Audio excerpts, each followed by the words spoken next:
جانا اور یہ نہانا اور یہ نئے کپڑے یا جو اپنے کپڑے اچھے ہوں ان کو پہننا، خوشبو لگانا، مسواک کرنا، یہ سب کے سب عبادت ہیں۔ اپنے بچوں کے ساتھ ہنسنا، ان کے ساتھ دل لگی کی کچھ باتیں کرنا، یہ سب کے سب عبادت ہے۔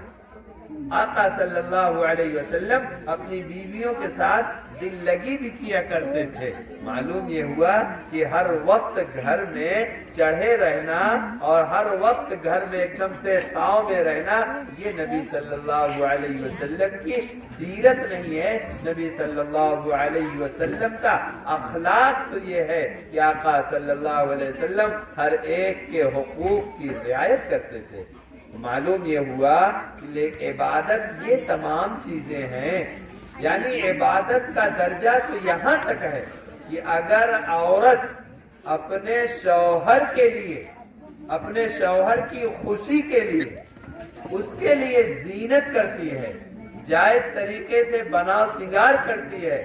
سجتی دھجتی ہے، اب یہ مطلب نہیں کہ فرض نماز چھوڑ دے، سب چھوڑ دے، بلکہ ان چیزوں کا لحاظ رکھتے ہوئے جیسے اس کو نماز پڑھنے میں ثواب ملتا ہے، عبادت ہے، ایسے ہی اپنے شوہر کے خوشی کے لیے زینت کرنا، سجنا دھجنا، یہ بھی ثواب کا کام ہے، عبادت کا کام ہے۔ اور اس سے یہ ہوتا ہے کہ جب عورت اپنے شوہر کو خوش رکھتی ہے تو اس کا شوہر بھی اسے خوش رکھتا ہے، تو گویا کہ دونوں کا دل ایک دوسرے سے لگا رہتا ہے۔ اور جب دونوں ایک دوسرے کے ساتھ اس طرح سے نہیں رہتے ہیں تو زندگی اجیرن ہو جاتی ہے، زندگی پریشانی کا سامان بن جاتی ہے۔ ایک طرفہ تو ہم لوگ یہ بیان کرتے ہیں اور لوگ سمجھتے ہیں، کہتے ہیں کہ عورتوں کو اپنے شوہروں کے لیے زینت کرنا چاہیے، تیار ہونا چاہیے، بالکل صحیح ہے یہ، لیکن دوسرا پہلو بھی تو دیکھنا چاہیے کہ کیا مردوں کو عورتوں کے لیے نہیں تیار ہونا چاہیے؟ کیا مرد کو عورت کے لیے صاف ستھرا نہیں بننا چاہیے؟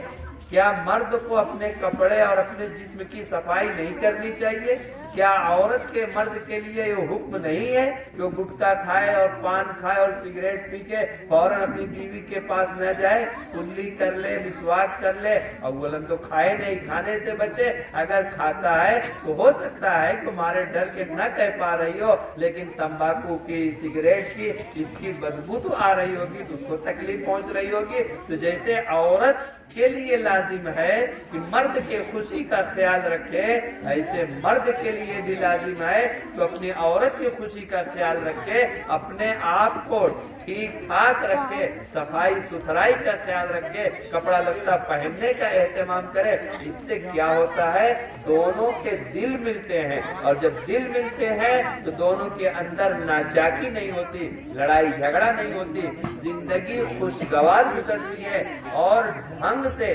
گھر میں رہنے کا سلیقہ اور ادب آنا چاہیے۔ ایسے ہی ماں باپ کے بھی حقوق کو ادا کرنا چاہیے، کیونکہ احکم الحاکمین رب العالمین کہہ رہے ہیں وَقَضَى رَبُّكَ أَلَّا تَعْبُدُوا إِلَّا إِيَّاهُ، یہ فیصلہ کیا ہے احکم الحاکمین نے کہ اپنے رب کے علاوہ کسی کی عبادت نہ کرو۔ آقا صلی اللہ علیہ وسلم اپنی زندگی میں 2 مرتبہ بڑے عجیب انداز میں روئے ہیں، یعنی وہ نبی صلی اللہ علیہ وسلم جو نبیوں کے نبی ہیں، جو امام الانبیاء ہیں، جن کے صدقے میں کل کائنات پیدا ہوئی،